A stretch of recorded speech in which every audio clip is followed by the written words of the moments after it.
새로운 교회가 탄생하는 것은 많은 기도가 필요합니다. 사도행전의 초대교회 시작은 마가의 다락방에 합심된 기도에서 시작되었습니다. 저희 미드바르 공동체에서 이제 새로운 이름으로 교회를 시작합니다. 4월 6일 주일 오후 5시 수원 영통구에 위치한 합동신학교에서 새로운 교회 설립을 위한 준비기도 모임을 합니다. 함께 참여하시기를 원하시는 모든 분들을 이번 기도회에 초청합니다.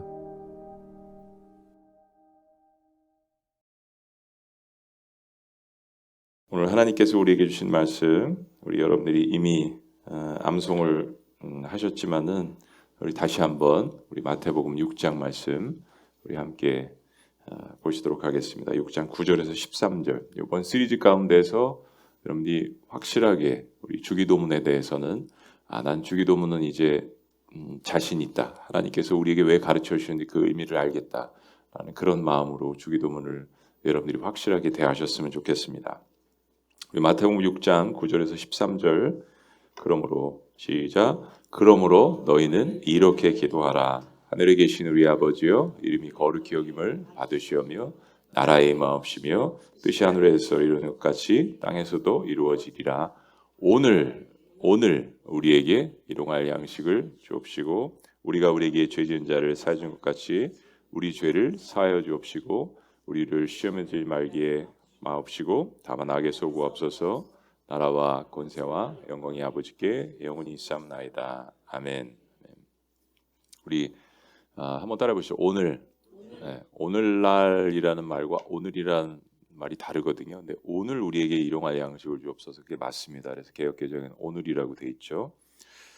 예수님 말씀하신 것 중에서 가장 중요한 핵심 말씀 하나를 꼽으라고 한다면 뭐라고 말씀드렸죠?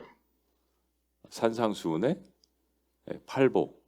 팔복 시리즈 8주 동안 설교했는데 예수님 말씀의 핵심이 뭐라고요? 팔복. 9주구나. 마지막 서머라이즈까지 다 해서 예수님 말씀의 핵심은 팔복입니다. 산상수훈의 팔복. 그렇다면 예수님 말씀의 전체적인 주제는 무엇이었을까요? 예수님 말씀의 전체적인 주제는 바로 하나님 나라였습니다. 하나님 나라. 제가 이렇게 질문하고 답을 하려고 하는데 눈을 저랑 마주치면 눈길을 많이 피하시더라고요. 한번 따라해 보시죠. 하나님 나라. 팔복을 잘 보시면 8가지의 복을 이야기하는데 첫 번째도 그렇고 마지막도 그렇고 그 상급이 뭐냐면 천국이 저희의 것이며 바로 그 천국이 하나님 나라를 이야기하는 것입니다. 그만큼 예수님께서 말씀하신 전체 주제는 바로 이 하나님 나라가 중요한 핵심이었습니다. 누가복음 4장 43절 말씀을 보면 예수님께서 이 땅에 오신 목적을 이렇게 이야기합니다. 예수께서 이르시되 내가 다른 동네에서도 하나님 나라 복음을 전하여야 하리니 하나님 나라 복음을 전하여야 하리니 나는 이 일을 위해서 보내심을 받아노라. 너무 분명하죠. 예수님께서 이 땅에 오신 목적이 하나님 나라의 복음을 증거하시기 위해서 오셨대요. 너무 분명한 말씀을 주님께서 우리에게 실은 주셨습니다. 그래서 예수님께서 이 땅에 오셔서 하신 모든 그 사역의 핵심은 하나님 나라를 전하시는 것이었습니다. 교회가 먼저 세워진 것이 아니라 교회를 세우기 위해서 주님께서 보여주신 것이 바로 하나님 나라였다라는 것. 우리는 교회를 세움에 있어서 이 사실을 결코 잊어서는 안 됩니다. 그만큼 우리 그리스도인들에게 있어서 신앙생활하는 데 있어서 이 하나님 나라를 이해하는 것이 너무 중요합니다. 우린 때로 이 땅에 살아나가면서 정치에 관심도 많고 이 땅의 나라에 대해서 관심이 많습니다. 그런데 교회를 세우는 우리들에게 있어서 또 교회를 세워가는 우리들에게 있어서 가장 중요한 나라는 예수님께서 목적을 가지고 난 이거를 위해서 이 땅에 왔다. 그걸 위해서 보내심을 받았다. 그 하나님 나라에 대해서 그리스도인들은 반드시 우리의 마음 가운데 깨달음이 있어야 합니다. 예수님께서 제자들에게 가르쳐 주신 기도 가운데 오늘 그 기도 제목이 등장을 하는 겁니다. 하늘에 계신 우리 아버지여 이름이 거룩히 여김을 받으시오며 뭐라고요? 나라가 임하옵시며 바로 그 나라가 하나님 나라를 이야기하는 것입니다. 때로는 우리가 천국이라고 이야기할 수도 있겠죠. 그렇습니다. 예수님은 그 짧은 기도문 가운데 이 하나님 나라의 중요성에 대해서 분명하게 이야기하셨습니다. 하나님 나라가 임하게 해달라고 우리의 삶 가운데, 우리의 기도 가운데, 우리의 신앙생활 가운데 이걸 간구하라고 하셨습니다. 그러면 도대체 이게 무슨 뜻일까요? 하나님 나라가 오늘 예배 시간에 하나님 나라가 오늘 하루에 하나님 나라가 신앙생활 하는데 하나님 나라가 비즈니스 하는데 하나님 나라가 가정을 이끌어 나가는데 임하게 하여 주옵소서. 이 말씀의 의미가 무슨 뜻일까요? 우리 신약성경 전체를 통해서 하나님께서 우리에게 주신 말씀을 한번 살펴보기를 원합니다. 첫째는 하나님의 아들이 이 땅에 오심으로 시작된 나라입니다. 하나님의 아들이 이 땅에 오심으로 시작된 나라, 즉 이미 도래한 나라죠. 이미 온 나라입니다. 인류 역사상 가장 강력하고 가장 오랫동안 존속했던 제국이 어디죠? 로마 제국입니다. 서로마 제국은 몇백 년이었지만 동로마 제국은 거의 1500년을 존속했던 인류 역사상 가장 강력하고 가장 오랫동안 존재했던 이 나라의 황제이자 철학자였던 마르쿠스 아우렐리우스가 로마라는 거대한 제국을 다스린 경험이 있잖아요. 근데 이 황제가 이런 이야기를 했습니다. 모든 것은 변하고 모든 것은 사라진다. 굉장히 예언자적인 이야기를 했습니다. 1500년을 지속을 했는데 결국 로마 제국도 사라진다라는 이야기를 황제가 스스로 했습니다. 현대에 있어서도 비슷한 이야기를 한 사람이 있습니다. 미국의 제2대 대통령이었던 존 애덤스가 이런 말을 남겼습니다. 모든 정부는 결국 다 무너진다. 이 땅에 존재하는 어떤 나라도 어떤 정부도 결국에는 다 무너지게 되어 있다.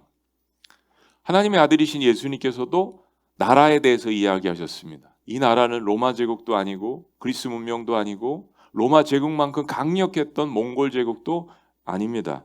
세상 나라는 결코 영원하지 않은 나라입니다. 하나님의 아들이신 예수님께서 나라를 이야기하셨는데 이 나라는 지금까지 있어 왔던 나라와는 사뭇 다른 나라입니다. 마가복음 1장에 보면 예수님께서 사탄에게 시험을 받으시죠. 그리고 요단강에서 침례 요한에게 침례를 받으셨습니다. 그리고 갈릴리에 오셔서 하나님의 복음을 전파하시기 시작했습니다. 그리고 1장 15절에 보면 이렇게 이어집니다. 이르시되 때가 찼고, 한번 따라해 보시죠. 때가 찼고. 이건 하나님의 때란 이야기입니다. 하나님이 계획하신 그 때가, 카이로스의 그 시간이 이런데 하나님의 나라가 가까이 왔다. 그리고 회개하고 복음을 믿으라 하시더라라고 기록되어 있습니다. 예수님께서 지금 말씀하신 이 시대는 바로 인류 역사상 가장 강력한 힘으로 세상을 지배하는 로마 제국의 시대였습니다. 예수님이 활동하신 시대는 너무 아이러니하죠. 가장 강력한 눈에 보였던 이 땅에 존속했던 로마 제국의 시대에 예수님께서 오셔서 하나님 나라를 이야기하신 거, 이건 결코 우연이 아닙니다. 하나님이 택하신 시간이죠. 그런데 예수님은 하나님 나라를 전파하시면서 이 말씀을 듣는 사람들마다 회개하라고 이야기하십니다. 천국이 가까웠다, 회개하라. 그리고 예수님께서 전하시는 이 복된 소식을 믿으라 라고 말씀을 하십니다. 하나님 나라가 가까이 왔다는 것은 하나님 나라의 주인이신 이 하나님을 대신해서 예수님께서 이 땅에 오신 것을 이야기하는 것입니다. 근데 하나님 나라의 왕자가 이 땅에 오신 것만으로 인해서 하나님 나라가 이루어지지는 않습니다. 예수님께서 오셔서 하나님 나라가 본격적으로 시작된 이유는 죄로 말미암아서 고통받았던, 그러므로 말미암아 하나님과 원수되었던 인간들과 하나님과의 관계를 회복시키시고자 십자가에서 희생하셨기 때문입니다. 자, 사랑하는 여러분, 완전히 새로운 나라가 도래한 것입니다. 그 나라의 통치자가 죄인된 백성들을 위해서 희생한 어떤 왕도 역사 속에 기록되어 있지 않습니다. 제국을 다스렸던, 인류 역사상 나라를 세우고 민족을 세우고 제국을 세웠던 엄청난 나라의 왕들과 황제들이 오고 갔지만 그들이 사랑하는 백성들을 위해서 십자가에 희생을 한 어떤 예도 인류 역사 가운데 찾아볼 수 없습니다. 완전히 새로운 나라를 하나님께서 우리에게 보여주시는 것입니다. 세상 나라의 역사를 보면 죽이고 전쟁하고 빼앗고 정복하고 그리고 전쟁에서 진 다른 나라를 그리고 그 민족을 노예 삼습니다. 현대 전쟁도 마찬가지입니다. 다 이권을 노리기 위해서 지금 전쟁이 벌어지고 있지 않습니까? 그런데 예수님께서 보여주신 나라는 제국의 왕이 직접 백성들을 위해서 희생한, 특별히 소외되고 죄인들이라고 불리우고 센터에 있지 않은, 중심에 있지 않은, demarginalized. 이건 선교적인 용어죠. 마진에 있다는 이야기예요. 중심에 있지 않고 예수님께서 예루살렘 성내에서 돌아가시지 않았습니다. 저는 늘 감동이 되는 것이 예수님께서 성문 밖에서 돌아가셨다라는 것. 소외된 사람들을 위해서 이 땅에 오셨다라는 것. 여러분 누가복음 10장 9절은 이렇게 이야기합니다. 병든 자를 고치고 그들에게 말하되 하나님의 나라가 너희에게 가까이 임하였느니라. 황제가, 하늘나라 왕자가 직접 병든 자들에게 찾아가서 그들의 질병을 치유하시면서 하신 말씀, 하나님 나라가 너희에게 가까이 임했노라. 예수님의 사역은 하나님의 나라의 도래를 알리는 표적이었습니다. 질병 가운데 있는 사람들을 찾아가시기도 하고 그들이 찾아올 때 그들을 외면치 아니하시고 그들의 모든 질병들을 치료하시고 악한 귀신 들린 자들에게 주님께서 치료하심을 선포하시며 그들도 하나님의 백성이라는 것을 분명하게 이야기하셨고 죽은 자를 살리시고 특별히 죄인들에게 복된 소식을, 하나님 나라의 이 소식을 전하시는 이 기적은 하나님 나라가 이 땅에 임했다라는 것을 나타내는 증거들입니다. 동시에 예수님은 하나님 나라의 가치를 직접 보여주셨습니다. 예수님의 모든 말씀 가운데 하나님 나라는 이런 것이야. 사랑과 희락과 화평과 오래 참음과 자비와 양성과 충성과 온유와 절제니 이 같은 법을 금지할 법이 없다라는 하나님 나라의 가치에 대해서 어떤 것을 추구해야 할지를 하나님의 백성들에게 말씀을 해주셨습니다. 하나님 나라의 원칙 첫 번째 사랑, 하나님 나라의 원칙 마지막 사랑. 주님께서 분명하게 우리에게 가르쳐 주신 어떤 제국도 어떤 정치의 시스템을 통해서도 강조하지 않았던 사랑의 법칙을 주님께서 우리에게 말씀해 주셨습니다. 하나님의 아들이 이 땅에 오신 것은 하나님의 나라가 시작된 것을 알려주는 선포입니다. 그리고 예수님의 사역을 통해서 말씀을 통해서 그의 죽으심과 부활을 통해서 그 나라가 시작된 것입니다. 하나님 나라여 임하여 주옵소서라는 기도는 예수님을 통해서 시작된 나라가 더욱더 강력하게 우리에게 임하게 해달라는 기도입니다. 한번 우리 같이 따라하십니다. 하나님 나라가 임하게 하여 주옵소서. 자, 두 번째 이건 무슨 뜻일까요? 두 번째는 우리가 주님을 영접함으로 우리 안에 임한 하나님 나라입니다. 즉 지금 살고 있는 나라입니다. 여러분은 지금 어느 나라에 살고 계십니까? 어느 땅에 살고 계십니까? 영토적으로는 물리적으로는 우리는 대한민국 땅에 살고 있습니다. 동시에 하나님께서 우리 안에 주신 나라, 예수님께서 하나님의 아들로서 아버지 하나님과 함께 모든 나라 우주를 다스리십니다. 그런데 하나님 나라가 실질적으로 직접적으로 우리에게 임하는 것은 하나님의 통치를 받는 사람들에게 임하는 것입니다. 하나님의 통치와 하나님의 다스리심을 받는 사람들. 자, 하나님의 다스리심을 받는 것은 우리가 하나님 안에 있다라는 것을 증명하는 것이죠. 자, 누가복음 17장에 보면 바리새인들이 예수님께 이런 질문을 합니다. 바리새인들이 하나님의 나라가 어느 때에 임하나이까 묻거늘 예수께서 대답하여 이르시되 하나님 나라는 볼 수 있게 임하는 것이 아니다. 볼 수 있게 임하는 것이 아니다. 군사적으로 우리는 60만의 대군을 가졌어요. 미국이 몇만 대군이죠. 한국은 뭐 50만, 60만 인구가 줄어들어서 계속 주는데 미국은 몇만 명이죠? 1% 정도. 3억이니까는 엄청난 300만 명? 군사력으로 혹은 우리는 이만큼 오래 예산을 세웠습니다. 우리는 이러한 정부 시스템을 갖고 있습니다. 우리는 국회의원들이 몇 명입니다. 예수님의 말씀은 하나님 나라는 눈에 보이는 것이 아니래요. 유대 종교 지도자들이 예수님을 따라다니면서 예수님을 믿으려고 따라다닌 게 아니라 감시하면서 예수님께서 어떤 이야기를 하시나 어떤 기적을 일으키시나 예수님을 공격하기 위해서 이 질문을 하는 겁니다. 하나님의 나라가 언제 임합니까? 이들의 질문의 배경은 이렇습니다. 오랫동안 유대인들이 실은 바벨론 제국에 의해서 아시리아 제국에 의해서 멸망당했잖아요. 그들은 제국에 대한 공포심이 있습니다. 지금도 로마 제국의 다스림을 받고 있습니다.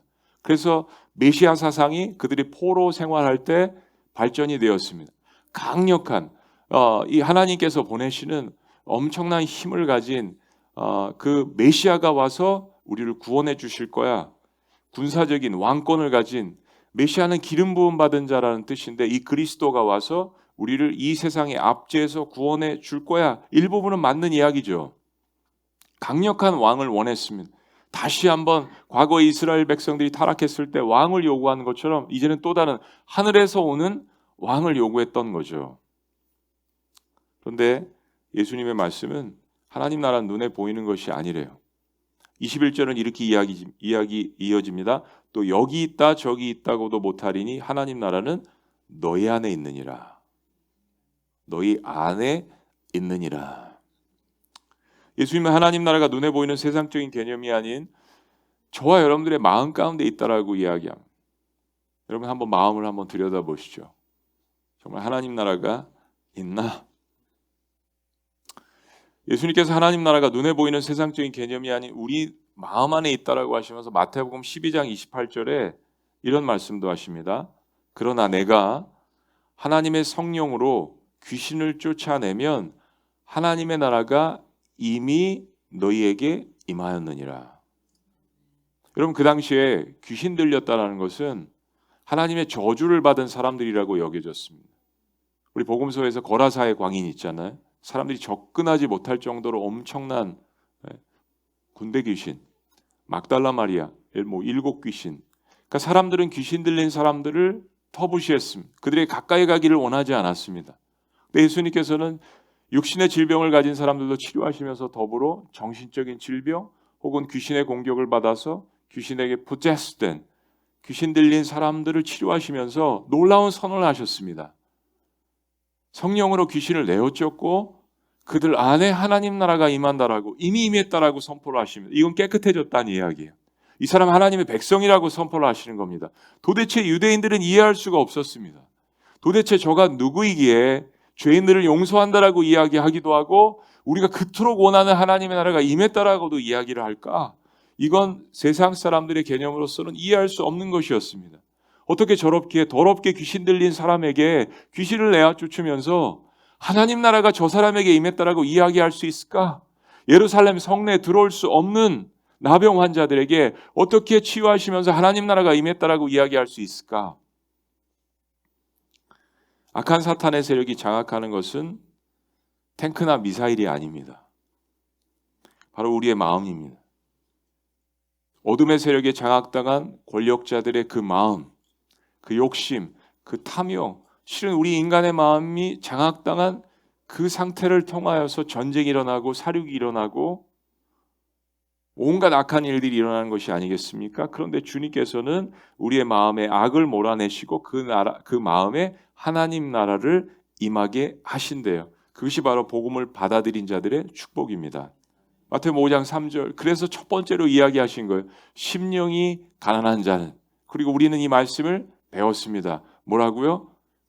심령이 파산 상태에 이른 자는, 우리의 삶이 파산 상태에 이른 자는 복이 있나니 천국이 그들의 것이며. 사도 바울은 예수를 만나고 예수님이 보여주신 하나님 나라를 바로 이해했습니다. 그리고 로마 제국에 살고 있는 핍박받는 그리스도인들에게 하나님 나라에 대해서 이렇게 이야기하십니다. 로마서 14장 17절. 하나님의 나라는 먹고 마시는 것이 아니라 오직 성령 안에 있는 의와 평강과 희락이라.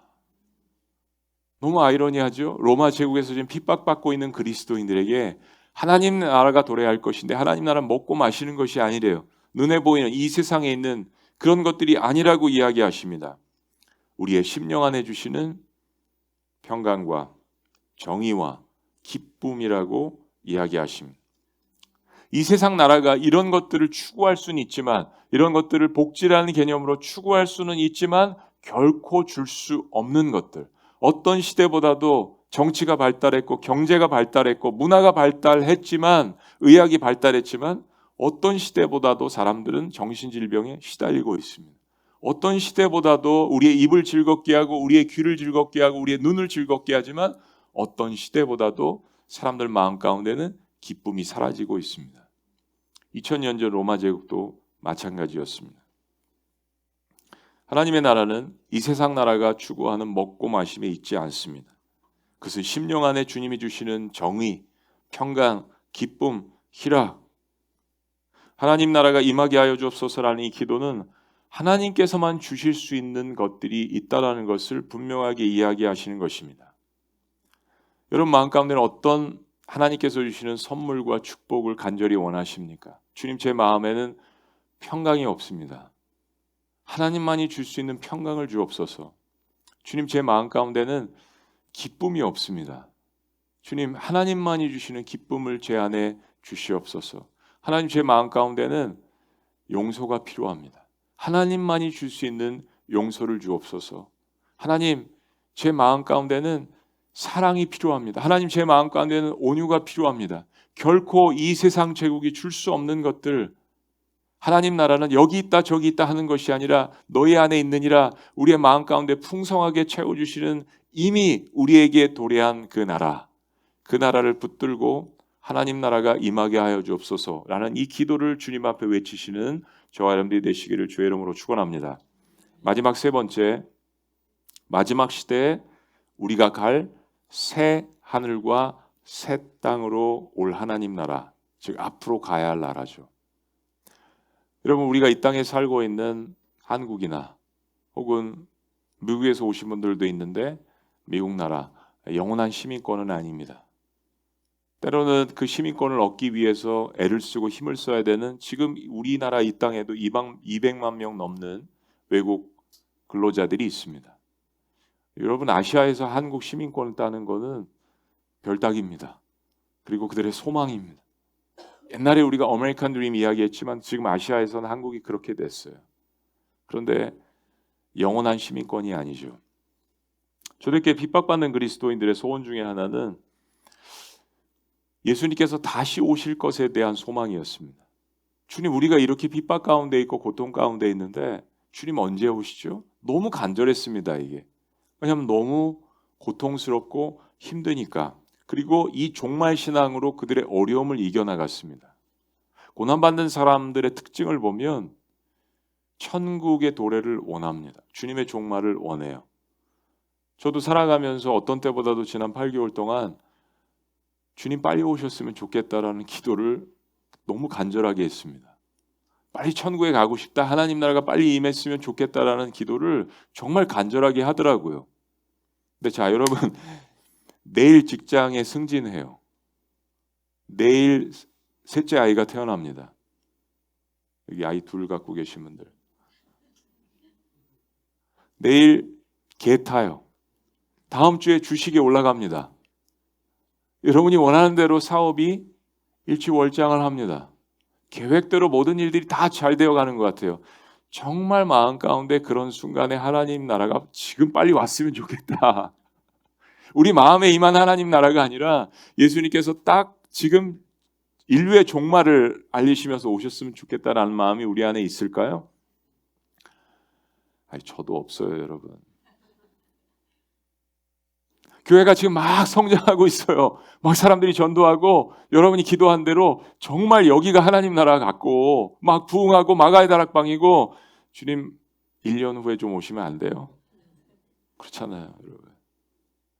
고통당하는 핍박 가운데 있는 그리스도인들을 생각해보세요. 그들의 첫 번째 소원은 빨리 하나님 나라가 임하는 거예요.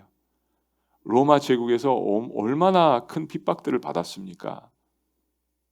근데 그들에게 소원, 주님, 하나님 나라 빨리 임하여 주옵소서. 지금 우리 안에만 임한 하나님 나라가 아니라 주님께서 이 모든 것들을 심판하시고 구원하시는 그 나라가 왔으면 좋겠습니다. 그 기도였죠. 근데 주님은 그 시대에 오시지 않았습니다. 내가 곧 오리라, 속히 오리라 라고 하신 주님이 2000년이 지났는데도 지금도 오시지 않았어요. 그럼 주님께서 우리들을 속이신 걸까요? 결코 그렇지 않습니다. 예수님은 세상의 종말에 대해서 분명하게 몇 차례에 걸쳐서 말씀해 주셨습니다. 특별히 마태복음 그리고 누가복음 말씀에 예수님의 예언은 그 당시의 시대적인 종말과 그리고 인류의 마지막 시대의 종말 두 가지를 겸해서 말씀하신 적이 많습니다. 특별히 예루살렘의 종말과 그리고 인류 전체의 마지막의 종말을 이 바이포컬로 두 가지의 초점을 가지고 주님께서 말씀하신 것들이 많습니다. 구약의 예언서의 말씀들도 그런 것들이 많습니다. 시대적인 종말이 있다는 것. 마지막 종말이 오지 않더라도 우리 모두는 개인적인 종말을 다 맞이하게 되어 있습니다. 때로 전쟁이나 경제적 파상을 통해서 국가적 종말을 맞기도 합니다. 그런 나라와 그런 제국들이 인류 역사 속에 숱하게 오고 갔죠. 때로 그 시대가 악하면 하나님의 백성들 울부짖는 기도에 응답하셔서 그 세대를 심판하시는 적도 있죠. 그 예가 소돔과 고모라와 같은 도시였습니다. 그런가 동시에 우리는 궁극적인 하나님 나라를 기대해야 합니다. 예수님께서 이 땅에 오셨기 때문에 이미 시작된 나라, 그리고 두 번째, 하나님께서 우리에게 주시는 하나님의 가치를 실현할 수 있는 우리의 마음 가운데 임한 하나님의 나라, 그리고 마지막 세 번째는 나에게도 종말이 있지만 인류 역사의 우주의 종말을 기대하는 것. 그 이유는 그때 하나님께서 우리 모두를 하나님 나라로 저 천국으로 인도하실 것이기 때문입니다. 마태복음 25장 34절에 이렇게 이야기합니다. 그때 임금이 오른편에 있는 자들에게 이르시되, 성경에서 오른편 그러면 이제 하나님의 백성들을 이야기합니다. 내 아버지께 복받은 자들이여 나와서 창세로부터 너희를 위하여 예비된 나라를, 하나님의 나라를 유업으로 받으리라. 우린 이걸 사모해야 되는 거죠. 팔복도 마찬가지입니다. 하나님 나라가 너희들의 것이야. 하나님 나라를 볼 것이야. 우리가 사모해야 될 나라, 우리가 가야 할 나라. 이 사모함이 없으면 너무 현실에만 안주하는 그리스도인이 됩니다. 요한계시록 마지막 때 하나님께서 우리를 새하늘과 새 땅으로 인도하시면서 위로하실 말씀을 주셨죠. 저는 이 말씀이 너무 좋습니다. 요한계시록 21장 4절 말씀인데요. 모든 눈물을 그 눈에서 씻기심에 다시는 사망이 없고, 모든 눈물을 눈에서 씻기시는 하나님의 사랑, 다시는 사망이 없대요.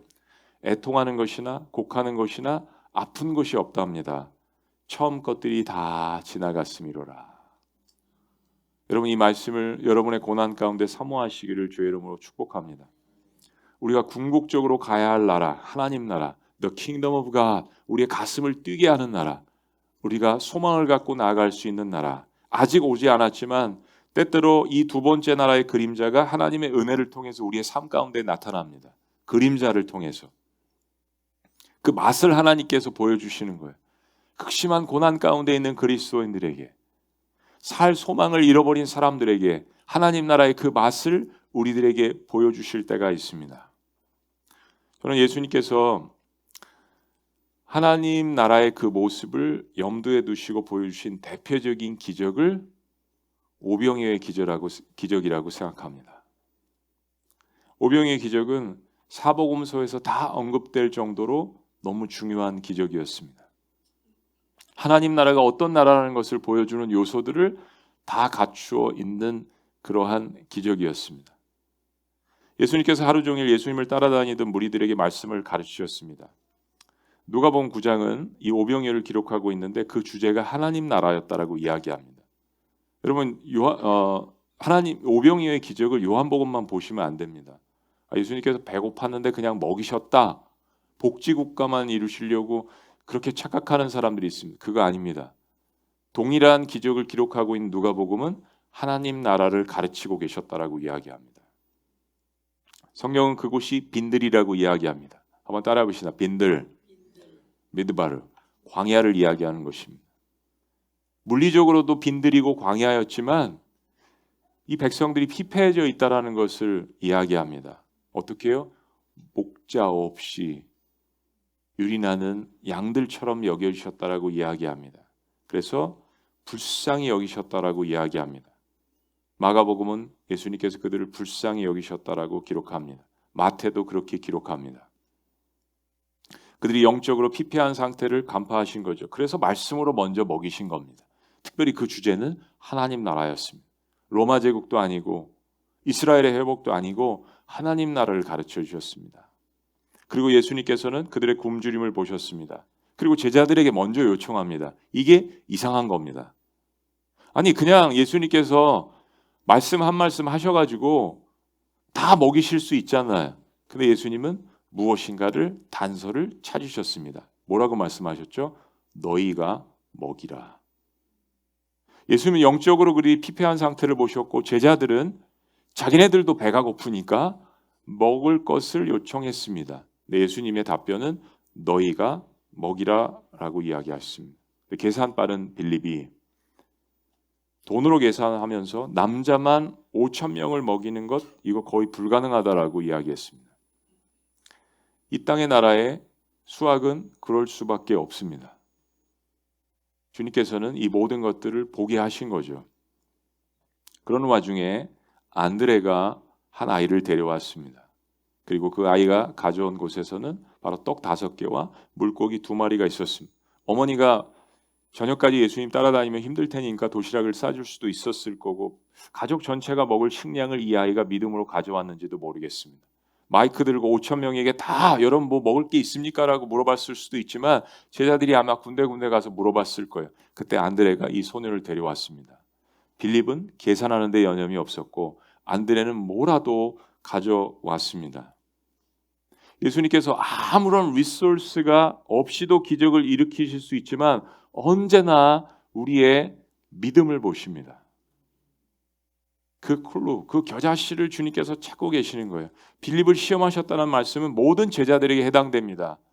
요한복음 6장 6절에 보시면 빌립이 어떻게 할 거를 아시고 시험하셨다라고 이야기합니다. 사랑하는 여러분, 예수님께서 어떤 상황을 우리에게 던져주시고 우리의 믿음을 시험하실 때가 있습니다. 쓰러뜨리기 위한 템테이션이 아니라 우리를 한 단계 업그레이드 하시기 위한 테스트. 사탄은 디스트로이하는 템테이션 유혹이고 하나님은 우리를 세워주시기 위한 테스트. 너희가 먹을 것을 주라. 그리고 예수님은 사람들을 50명씩 나누어 앉게 하셨습니다. 성경은 무리가 남자만 5천 명이라고 알려집니다. 그리고 예수님은 한 아이가 가져온 떡 5개와 물고기를 가지고 사람들이 볼 수 있도록 축사하십니다. 기도하십니다. 그 작은 분량을 들고 기도하심으로 인하여서 예수님께서 무슨 일을 하시는지를 사람들에게 분명하게 보여주셨습니다. 그리고 그 작은 것들을 나누어 주라고 하십니다. 하나님 나라는 겨자씨에서 시작합니다. 작은 믿음에서부터 시작됩니다. 그런데 놀랍게도 그 바구니에서 남자만 5천 명이 먹고도 배불리 먹고도 남음이 있는 음식이 재생산되었습니다. 한번 따라해 보시죠. 재생산. 하나님 나라의 특징입니다. 풍성함. 그리고 놀랍게도 성경은 몇 광주리나 남았다고요? 12광주리. 12문, 12제자, 12광주리. 성경에서 12는 완벽한 숫자입니다. 저는 그래서 이 오병이의 기적이 하나님 나라의 속성을 보여주는 대표적인 기적이라고 그렇게 믿습니다. 지난 몇 주 동안 심각하게, 지금 몇 달 동안 심각하게 새롭게 지어질 이름을 고민을 했습니다. 과연 하나님께서 무슨 이름을 주실까? 왜 이렇게 응답을 안 하실까? 꼭 하나님은 여러분 이거 기억하셔야 돼요. 라스트 미닛에 응답하십니다. 결코 중간에 응답하시는 적이 없습니다. 그래서 마지막 낭떠러지까지 가봐야 돼요. 그때도 응답 안 하시면 그냥 뛰어내려. 그때 주님께서 주신 그 이름이 이 오병이어의 기적이었습니다. 제가 사실은 미국에서부터 이 사역을 했던 거고요. 그래서 Miracle 5 to Church, 여러분은 기적의 교회라고 부르셔도 좋고 그냥 미라클 교회라고 부르셔도 좋습니다. 미라클 교회, 기적의 교회. 우리는 광야에서 시작했습니다. 미드바르, 광야는 빈들이고요. 그리고 아무도 없는 것입니다. 광야는 고난을 통하는 것이고 하나님의 말씀에 배고픈 것입니다. 그리고 그 빈들에서 예수님은 하나님 나라의 말씀을 먹이셨습니다. 메시지가 있었던 거죠. 그리고 예수님은 그들의 영적인 상태를 불쌍히 여기셨습니다. mercy. 아무도 나서지 않는데 어른도 아닌 부자도 아닌 한 아이가 떡 5개와 물고기 2마리를 가져왔습니다. 밀레니엄, MZ세대죠. 다음 세대 아이가 주님 앞에 헌신을 했습니다. 저와 여러분들에게는 빈들의 기적이 필요합니다. 며칠 전에 이 말씀을 붙들고 무릎 꿇고 기도하는데 주님께서 여러 가지 격려와 위로와 말씀을 주셨습니다. 그때 제가 큐티하면서 적은 글입니다. 주님, 우리에게는 날마다 기적이 필요합니다. 아침에 눈 뜨는 것 자체가 기적입니다. 호흡을 하는 것 자체가 기적입니다. 생각을 할 수 있다는 것 자체가 기적입니다. 나 같은 죄인이 구원받는 것 자체가 기적입니다. 주님, 오늘 하루 일용할 양식을 먹을 수 있다는 것 자체가 기적입니다. 예수님께서 빈들에서 무리가 배고픈 것을 보시고 떡 5개와 물고기 2마리로 5,000명을 먹이신 놀라운 기적을 보여주신 것, 주님, 하나님 나라를 우리에게 보여주신 것 감사합니다. 우리가 예수님을 만난 구원의 은혜에 감사하여서 겨자씨와 같은 작은 믿음, 작은 두렵던 그러나 전심으로 주님 앞에 삶을 드릴 때 하나님은 그것을 사용하셔서 위대한 나라를 이끌어 나가시는 전능하신 하나님인 것을 믿습니다. 주가 일하시네, 주가 일하시네, 주께 아끼지 않는 자에게. 마가의 다락방에서 교회는 그렇게 탄생했습니다. 기적을 체험하는 것은 그리스도인들의 일상이 되어야 합니다. 날마다 기적을 체험하는 교회, 날마다 기적을 체험하는 그리스도인. 죄악된 내가 지금 거룩하신 하나님 앞에 서 있는 자체가 기적입니다. 날마다 기적을 체험하는 교회, 미라클 5 Church, 미라클 교회, 기적의 교회, 오병이어의 기적을 체험하는 교회, 하나님께서 미드바라에 모인 우리 모두에게 빈들의 기적을 체험하게 하여 주시옵소서. 마가의 다락방에 기적을 체험하게 하여 주시옵소서. 회개하는 죄인들에게 부어주시는 성령의 기적을 체험하게 하여 주시옵소서. 기도의 기적을 체험하게 하여 주시옵소서. 말씀의 기적을 체험하게 하여 주시옵소서. 빈들의 기적을 체험하게 하여 주시옵소서. 예배의 기적을 체험하게 하여 주시옵소서. 사도행전적 전도의 기적을 체험하게 하여 주시옵소서. 오병이어의 기적을 체험하게 하여 주시옵소서. 오늘 하나님께서 우리에게 주신 하나님 나라가 임하게 하여 주옵소서라는 이 말씀을 통하여서 우리 오병이어 미라클 교회의 탄생을 여러분에게 선포합니다. 이 말씀을 붙들고 주님, 날마다 기적을 체험하는 하나님 나라가 제 삶에 임하게 하여 주옵소서. 그런 마음으로 나아가시는 저와 여러분들 되시기를 주의 이름으로 축복합니다. 기도하시겠습니다. 하나님 아버지, 주님께서 우리들의 삶 가운데 하나님 나라를 통하여서 축복하시고 위로하시고 함께 하시는 것을 너무나도 감사합니다. 때로 우리 인생 가운데 빈손으로 광야에 서 있을 때가 있습니다. 그때 주님께서 우리에게 작은 겨자씨의 믿음을 물어보십니다. 물질도 아니고 물리적인 영토도 아니고 세상의 권력도 아닌 오직 주님을 사랑하는 그 마음, 헌신, 그 한 가지의 겨자씨를 찾습니다. 이미 우리의 마음 가운데 하나님 나라가 도래한 것임을 주님께서 선포하시는 그 위로와 격려의 말씀을 통하여서 날마다 우리의 삶 가운데 주여 하나님 나라가 저의 삶 가운데 임하게 하여 주시옵소서. 이 놀라운 주님께서 가르쳐 주신 기도를 통하여서 오병이어의 그 기적을 체험하는 저와 우리 모든 성도들 될 수 있도록 축복하여 주시옵소서. 오늘 이 시간 겨자씨와 같은 믿음으로 또한 우리의 삶을, 마음을, 물질을 주님 앞에 드립니다. 이것이 쓰여지는 곳마다 하나님 나라가 임하게 하여 주시옵소서.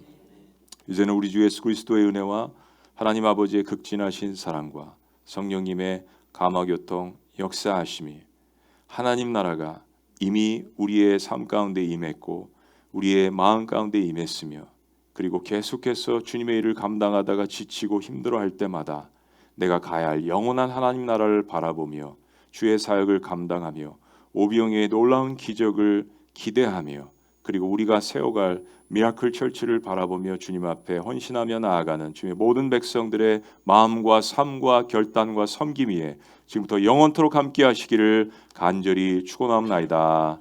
아멘.